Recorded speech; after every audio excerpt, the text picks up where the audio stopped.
My name is Marcus Reid, and I know you're going to think I'm crazy.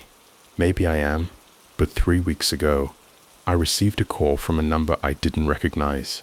The voice on the other end said my name before I even picked up. Marcus Reid, it whispered, the profiler who lost his way. I haven't been a profiler for 2 years, not since the Brennan case went sideways and I started seeing patterns that weren't there. At least that's what the Bureau said. They gave me early retirement and a generous pension to keep quiet about what I'd found in those files, about the connections between cases spanning decades, about the thing that might not be entirely human. The call was about Millfield, Ohio, a town that withered when the steel mill closed in 1998. Population dropped from 12,000 to barely 800, the kind of place where houses decay from the inside out, and the only business left is a gas station that closes at 6. But people don't just vanish in forgotten towns. They leave. They don't disappear from locked rooms with no signs of struggle. They don't leave behind audio recordings of their own voices, saying things they never said. This is my account of what I found in Millfield. What I'm about to tell you crosses the line between criminal investigation and something much darker, something that's been feeding on that town for longer than anyone wants to admit. If you're listening to this, subscribe and hit the bell. Tell me what time you're watching and what city you're in, because if you're from Millfield or anywhere near it, you need to know what's coming. The manila envelope arrived on a Tuesday morning, no return address. Inside was a single photograph and a handwritten note on letterhead from the Millfield Police Department. The photo showed a woman in her 30s, blonde hair, kind eyes, the kind of face that trusted people too easily. Sarah Chen, the note read, age 34, vanished from her apartment 3 days ago. Doors locked from inside. No signs of struggle. Found this recording on her phone. Below that, a phone number and an address. Chief Bradley thinks you might be interested. I almost threw it away. Almost. The recording was attached to an email that arrived an hour later. Sarah Chen's voice, clear and calm. I know someone is watching me. I know what happened to the others. The pattern is starting again. Marcus Reid needs to come to Millfield. Only he can see what they refuse to see. I'd never heard of Sarah Chen, never been to Millfield, but she knew my name. She knew about the patterns. The drive to Millfield took 4 hours through farmland that looked like it was withering from the inside out. Empty barns, abandoned houses with broken windows like unseeing eyes. And then suddenly, the town itself, a cluster of buildings huddled around the skeleton of the old steel mill like survivors around a dying fire. Chief Bradley was waiting at the station, 60-something, gray beard, the kind of cop who'd seen too much and stopped being surprised by anything. He looked relieved when I walked in. "Dr. Reid," he said, shaking my hand. "Thanks for coming. I know this is unusual." How did Sarah Chen know who I was? That's what we need to find out. She moved here 6 months ago, said she was researching local history, rented the apartment above Hanley's diner, kept to herself mostly, but she was asking questions about the vanishings. What vanishings? Bradley opened a file cabinet and pulled out a folder, thick with reports. 1987, Jenny Morrison, age 28, vanished from her trailer. Doors locked from inside. No signs of struggle. 1995, Tom Brennan, age 41, same circumstances. 2003, Lisa Park, age 32, same pattern. 2011, David Crane, age 39, exactly the same. My blood went cold. Brennan. Tom Brennan? You know him? I worked a case in Detroit. A Tom Brennan was a witness to multiple crimes, said he saw the same perpetrator across different crime scenes, but the timeline didn't match. No one believed him. I looked at the file. He moved here after that, bought a house on Elm Street, lived here 8 years before he vanished. always seemed nervous, said someone was following him. The pattern was there, clear as daylight. Every 8 years, always the same circumstances, always people who'd seen too much somewhere else.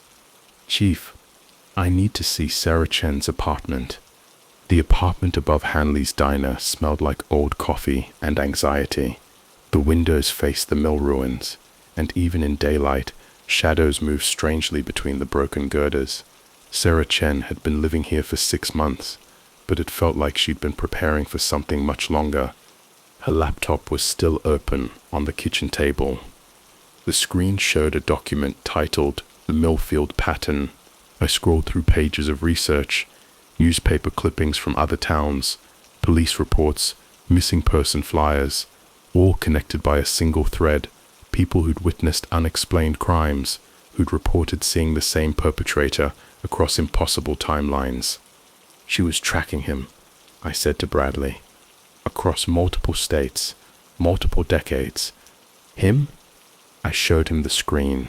Sarah had compiled a list of witness reports from 1972 to present day. Different names, different faces, but the descriptions were identical. Tall man, average build, wearing a brown coat, dark hair, pale skin, eyes that reflected light, strangely.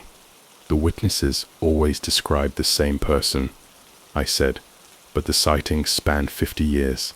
This guy would have to be in his 80s by now. Maybe it's a family, father and son, or maybe it's something else entirely. In the bedroom, Sarah had covered one wall with photos and documents. String connected different pieces of evidence. At the center was a map of the Midwest with red pins marking vanishings. Millfield was the hub. All the other locations formed a rough circle around it, like ripples in a pond. But it was the audio equipment that made my skin crawl. Professional-grade recording devices, microphones pointed at the windows, hours of recorded silence broken by whispers I couldn't quite make out. She was trying to record something. I said, "Listen." I played the last recording, Sarah's voice, clear and steady. Day 137. No contact yet, but I know he's close. The visions are getting stronger. Marcus Reid needs to come to Millfield. Only he can see what they refuse to see.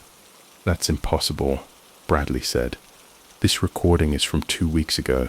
You told me you'd never heard of her. I hadn't, but she knew I was coming. The recording continued. Sarah's voice, but different now. Older, weary.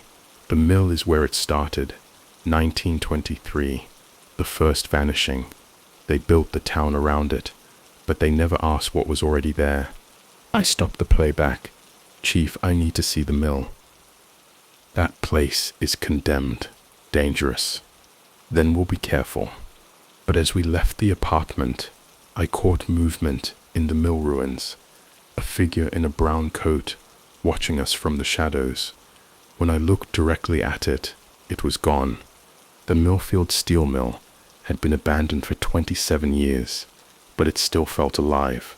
Rust-red girders stretched toward a gray sky, like the ribs of some massive creature. Windows gaped like wounds, and everywhere the sound of wind through broken metal that almost sounded like whispers. Bradley had brought a crowbar and 2 flashlights. City's been trying to tear this place down for years, he said, but every demolition crew that starts work here quits within a week. Say they hear things, see things. What kind of things? Voices, shadows that move wrong, equipment that breaks for no reason. He pried open a side door. Place gives me the creeps, but if Sarah Chen thought the answers were here. The main floor was a maze of abandoned machinery. Conveyor belts frozen in time, furnaces that had been cold for decades, but still radiated an odd warmth. Our footsteps echoed in the vast space, but underneath that, another sound, rhythmic, like breathing. Dr. Reid, Bradley said, "Look at this." He'd found a section of the floor that had been cleared recently. Someone had arranged the machinery in a pattern, circles within circles. At the center, A pile of personal belongings, watches, jewelry, photographs, the abandoned pieces of lives cut short. These belong to the missing people, I said. All of them. But it was the photographs that made my blood run cold. Pictures of people I recognized. Tom Brennan from Detroit, Lisa Park from Chicago, David Crane from Indianapolis, and at the bottom of the pile, a photo of Sarah Chen, but she was younger, much younger. The photo was dated 1979. That's impossible, Bradley said. Sarah Chen was born in 1989, unless she wasn't. I picked up another photo, a newspaper clipping from 1923. The headline read, "Local woman vanishes from mill office." The accompanying photo showed a woman who looked exactly like Sarah Chen. "Chief, we need to get out of here." But it was too late. The breathing sound had gotten louder, and now I could see where it was coming from. The shadows between the machinery were moving, flowing like water, and in the center of that darkness, a figure was taking shape. Tall, average build, brown coat, dark hair, pale skin, eyes that caught the light like mirrors. "Hello, Marcus Reid," it said. "I've been waiting for you." I don't remember how we got out of the mill. One moment, I was staring at the thing in the brown coat. The next, I was sitting in Chief Bradley's office with a cup of coffee going cold in my hands. Bradley was on the phone, calling state police, but his voice sounded far away. The entity had spoken to me, not with words, but directly into my mind. It had shown me things, memories that weren't mine, the history of Millfield from the beginning. "Dr. Reid," Bradley said, "State police are sending a team. We need to seal off the mill." "It won't matter," I said. "You can't contain something that's been here for a century." What are you talking about? I opened my notebook. My hands were shaking, but I needed to write this down, needed to record what I'd seen while it was still clear in my mind. "The mill was built on a sacred site," I said, "ancient burial ground. The local tribes warned the developers, but they didn't listen. When they broke ground in 1922, they found something, a chamber, ancient, with symbols carved into the walls." "How do you know this?" "Because it showed me. The thing in the brown coat. It's been feeding on this place for generations. Every 8 years, it needs a new person. Someone who's seen too much. Someone who knows the truth." Bradley sat down heavily. "You're talking about ancient rituals." "I'm talking about something older than human civilization. Something that was here before the town, before the mill, before the land was settled. The vanishings aren't random. They're ritualistic. The thing selects people who've witnessed unexplained events elsewhere, people who've seen it hunt. Like you. Like me. Like Tom Brennan. Like Sarah Chen." I looked at the photo again. "But Sarah Chen is different. She's been here before, many times. Different names, different faces, but the same soul. That's impossible." "Is it?" The photo from 1923 shows the same woman, the same face, the same eyes. She's been trying to stop it for a century, coming back, lifetime after lifetime, trying to break the cycle. Bradley was quiet for a long moment. The recording, when she said you needed to come to Millfield. She wasn't predicting the future. She was remembering the past.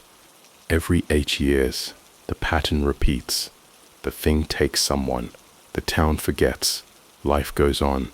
But this time, Sarah tried to break the cycle. She reached out to me because she'd seen my work. She knew I could see the patterns others missed. Where is she now? Taken, but not gone. Not yet.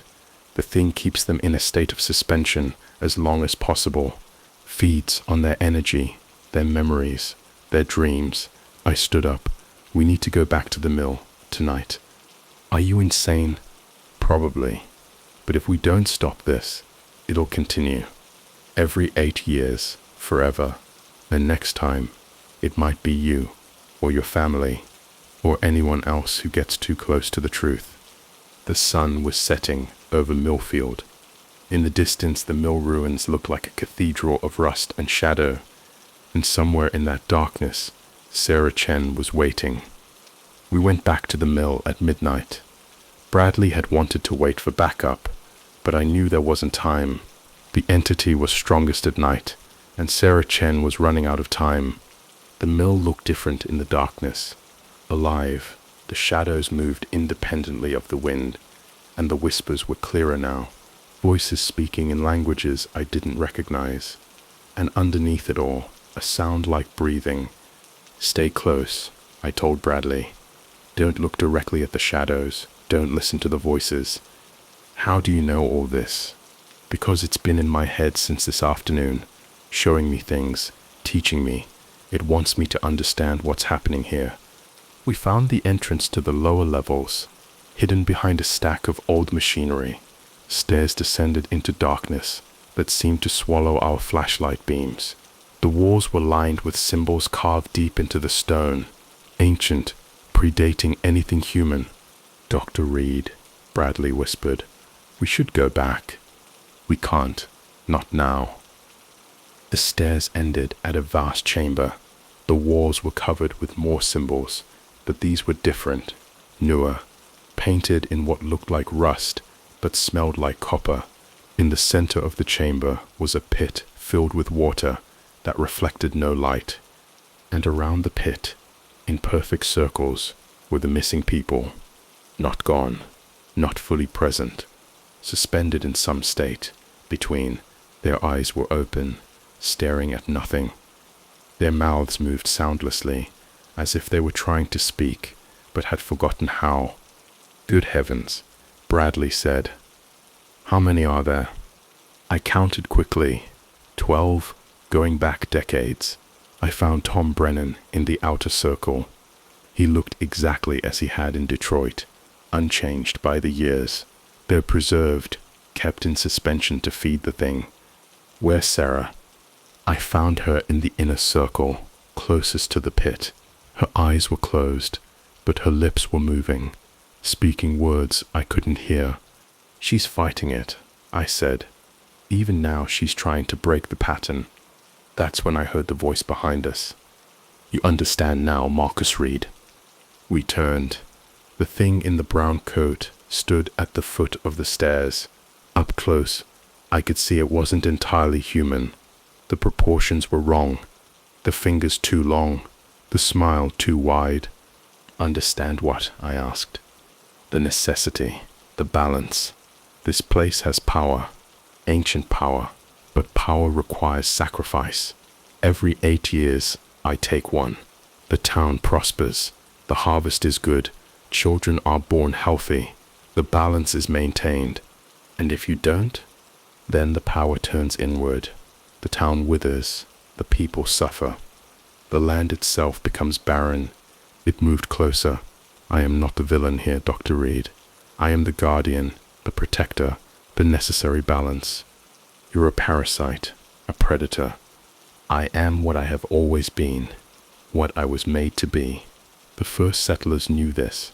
They made a pact, safety and prosperity, in exchange for the occasional offering. The mill was built as a temple, the town as tribute. I looked at the people around the pit, at Sarah Chen, fighting even in her unnatural sleep, at Chief Bradley, who was slowly backing toward the stairs. "But Sarah broke the pattern," I said. "She remembered. She fought back. She is unusual. Her soul is old. It remembers things it should not. But even she cannot change what is. The pact was made. The bargain struck. The town will have its offering. Not this time." I pulled out the recording device I'd taken from Sarah's apartment.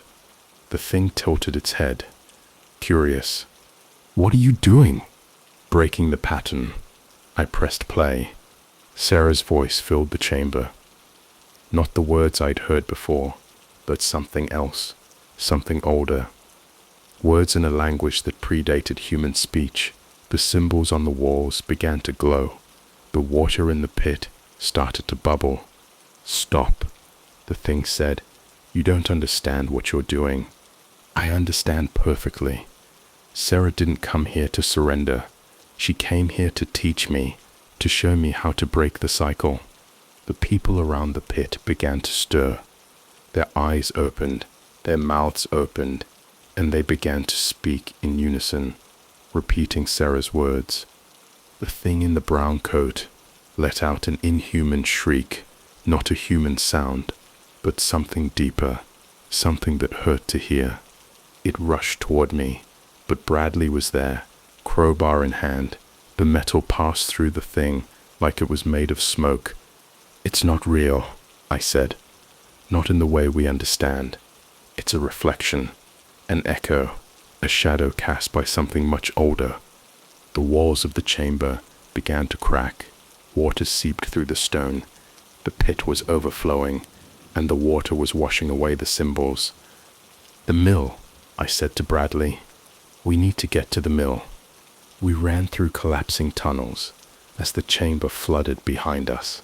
The voices of the suspended people followed us, speaking in harmony, breaking whatever spell had kept them trapped. By the time we reached the mill floor, the building was shaking. The whole structure is collapsing, Bradley said. No, it's changing, going back to what it was before. The machinery was dissolving, not rusting or breaking, but fading like shadows at sunrise. The walls were becoming transparent, and through them I could see the truth of what had been here. A grove of ancient trees, a stone circle, a natural spring, sacred ground that had been desecrated by the mill's construction. The thing in the brown coat wasn't a demon or a monster. It was the land itself, twisted by decades of industrial violence and human greed. The pact, I said. The first settlers didn't make a deal with something evil. They made a deal with something that was already suffering. The mill destroyed the sacred grove. The vanishings were the land trying to heal itself. So what now? Now we let it. The mill dissolved completely. In its place stood the grove, as it had been centuries ago. The stone circle was intact. The spring ran clear, and in the center of it all, Sarah Chen stood waiting. You did it, she said. You broke the pattern. How long have you been trying? Since the beginning. Every lifetime. I'd remember a little more, see a little clearer. But I could never find the key, she smiled, until I found you. The recording. The words you spoke. What were they? The original blessing. The one the native tribes spoke over this land. The one that was broken when the mill was built. She looked around at the restored grove. Now it's restored. The land can heal. What happens to the people who were taken? They're free. They're at peace. They can finally rest. I looked around, but Bradley was gone. In fact, everything was gone. The town, the mill, the modern world. I was standing in a sacred grove that existed outside of time. This isn't real, I said. It's as real as anything else. More real than the world of rust and shadow you've been living in. Sarah reached out her hand. You can stay. Help me guard this place. Make sure the pattern never repeats. I almost took her hand. Almost. But then I remembered who I was. What I was supposed to be doing. I have to go back. I have to tell people what happened here. They won't believe you. Some will. Enough. I backed away from the grove. And maybe that's enough to make a difference. Sarah nodded. Maybe it is. But Marcus, the pattern isn't just here. It's everywhere. Every town has its sacred places, its twisted deals, its necessary balances that have become unnecessary. You've seen the truth now. You can't unsee it. I know. Then good luck. And Marcus, when you need me, I'll be here, guarding the grove, keeping the pattern broken. I woke up in a hospital bed in Columbus. Chief Bradley was sitting beside me, looking older than he had the night before. According to the doctors, I'd been found unconscious in the ruins of the old mill, dehydrated, hypothermic, but alive. The mill collapsed, Bradley said. Completely. Just fell down. Strangest thing, like it was held together by willpower, and somebody finally let go. What about Sarah Chen? Never found her, but the search and rescue team found something else. 12 people, preserved perfectly. Some of them had been missing for years. Tom Brennan, Lisa Park, David Crane, all of them. Are they alive? Barely, but alive. It's a miracle, the doctors say. No medical explanation for how they survived. I stayed in the hospital for a week. When I was released, I drove back to Millfield. The town was different. Cleaner somehow. The shadows fell naturally. The air smelled of growing things. Instead of rust and decay, the mill was gone. In its place was a grove of young trees and a small spring. The locals said it had always been there. They didn't remember the mill at all. But I remembered, and I started writing, started documenting, started looking for other places where the pattern might exist, other towns with necessary balances, other sacred sites twisted by human ambition. Because Sarah was right. The pattern isn't just in Millfield. It's everywhere.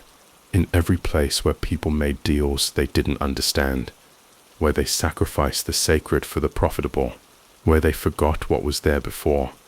I get calls now, from cops, from reporters, from people who've seen things they can't explain, people who've noticed patterns, people who've heard whispers in the dark. I help when I can, not as a profiler anymore, but as something else, someone who's seen the truth and lived to tell about it. 6 months after Millfield, I received another call, this time from a detective in Riverside, California. 3 vanishings in the past year, all from the same apartment complex, all from units that had been locked from the inside, all from the inside. There's something else, Detective Morrison said. We found recordings on each victim's phone. Same woman's voice, saying your name, saying you need to come to Riverside. I packed my bags that night. Some patterns, once broken, create new ones. Sarah Chen was still out there, still fighting, still remembering things that should be forgotten, and now she was calling for help. The apartment complex in Riverside was built on the site of an old citrus grove, a sacred place to the local indigenous people, destroyed in the 1950s to make way for suburban development. The parallels to Millfield were unmistakable, but this time, I was ready. I knew what to look for. I knew what questions to ask, and I knew that somewhere in the shadows, Sarah Chen was waiting with the answers. The pattern was broken in Millfield, but that was just the beginning. There are dozens of places like it, maybe hundreds, sacred sites desecrated, ancient bargains forgotten, necessary balances that have outlived their necessity. And in each one, people are vanishing, being taken, being used to maintain a balance that was never meant to exist. But now I know how to see it, how to fight it, how to break the pattern. I am Marcus Reid, former FBI profiler, current investigator of the impossible, and I have work to do. 2 years later, my work had evolved into something I never expected. What started as isolated incidents had revealed itself to be part of a vast network of forgotten places, each with their own twisted history and supernatural guardian. I'd established contact with others like me. Dr. Elena Vasquez, a folklore professor from New Mexico, who'd encountered something similar in the ruins of an old Spanish mission. James Kim, a former park ranger who discovered an ancient burial ground beneath a shopping mall in Oregon. Maria Santos, a journalist who'd uncovered a pattern of vanishings connected to abandoned factories across the Rust Belt. We called ourselves the Pattern Breakers. Not officially, of course. We had no organization, no funding, no government support, just a shared understanding that there were things in this world that fed on forgotten places and the people who stumbled too close to the truth. The work was dangerous. We'd all had close calls. Elena had been trapped for 3 days in a mission basement with something that whispered in dead languages. James had nearly been pulled into a sinkhole that led to chambers older than human memory. Maria had been stalked through Detroit by shadows that moved independently of their sources. But we were making progress. Each broken pattern made the next one easier to identify. Each rescued person added to our understanding of how these things worked. Each saved town was a victory against forces that had operated unchallenged for centuries. Sarah Chen continued to appear at the most critical moments, always different, always the same, sometimes as a young woman with urgent warnings, sometimes as an elderly figure with ancient wisdom, but always fighting the same fight we were. The hardest part wasn't the supernatural entities we faced. It was the disbelief of the people we were trying to help, local authorities who thought we were con artists or delusional, families who refused to believe their loved ones had encountered anything more exotic than bad luck or criminal activity. But occasionally, we found believers, people who'd seen too much to deny the truth. They became our network, our early warning system, our allies in places where we couldn't be physically present. 3 years after Millfield, I made a discovery that changed everything. While researching similar incidents across the country, I found evidence of coordination between the entities we'd been fighting. They weren't isolated phenomena. They were part of something larger. The pattern wasn't random. The locations formed a vast geometric design across North America, sacred sites, burial grounds, places of power, all connected by invisible lines of force. The entities weren't just feeding on individual locations. They were part of a network that drew energy from the entire continent. I shared this discovery with the other pattern breakers during one of our rare in-person meetings. We'd gathered in a diner in Kansas, halfway between our various territories, to compare notes and plan our next moves. "It's like a circuit," Elena said, studying the map I'd prepared. "Each site is a node in a larger system, which means breaking individual patterns might not be enough." James added, "We might need to disrupt the entire network." "But how?" Maria asked. "There are hundreds of these sites, maybe thousands. We can't be everywhere at once." That's when I realized what Sarah Chen had been trying to tell me all along. The pattern wasn't just about individual towns or single entities. It was about the land itself, about the original inhabitants who'd understood the balance between human civilization and the older powers that had been here first. "We need to find the source," I said, "the original node, the place where this network was first established." Elena pulled out her own research. "There are legends, stories about a place where the first European settlers made a deal with something they didn't understand, a pact that spread across the continent as colonization expanded. Where? The stories vary, but they all point to the same general area, the Ohio River Valley, near where it meets the Mississippi." I felt a chill of recognition. That's less than 200 miles from Millfield. "The mill wasn't random," James said. "It was built there for a reason, as part of the network." "Which means Sarah Chen chose Millfield specifically," Maria added. "It wasn't just another pattern to break. It was a test, training for something bigger." I nodded, understanding finally dawning.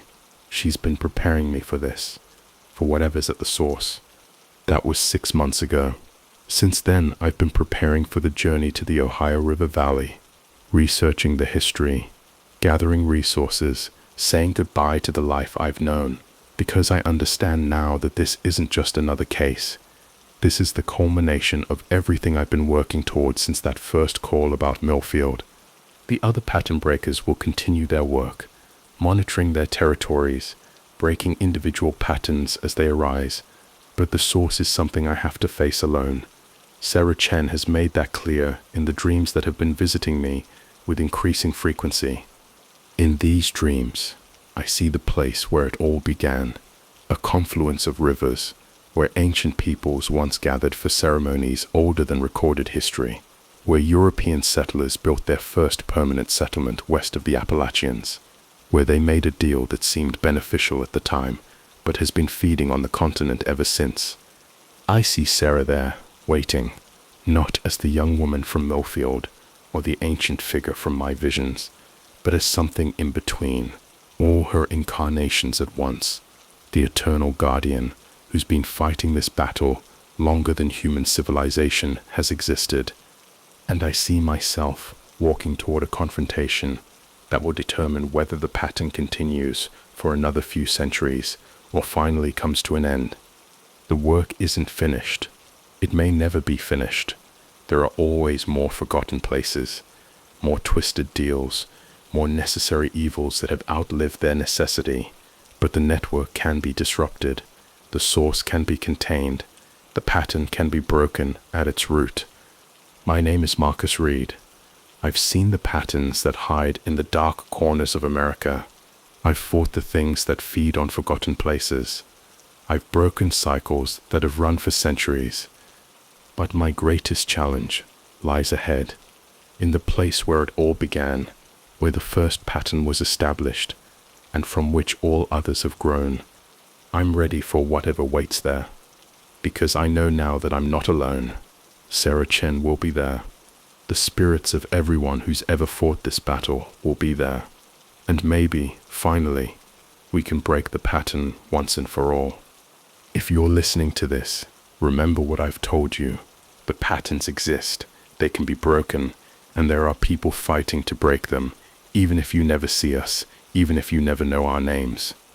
Watch for the signs, trust your instincts, and if you ever find yourself in a place where the shadows fall wrong and the whispers speak of things that should be forgotten, remember that you're not alone either. The truth is out there. You just have to be willing to see it. And sometimes you have to be willing to fight for it. Thank you for listening. Stay safe. And remember, the pattern is breaking, one thread at a time.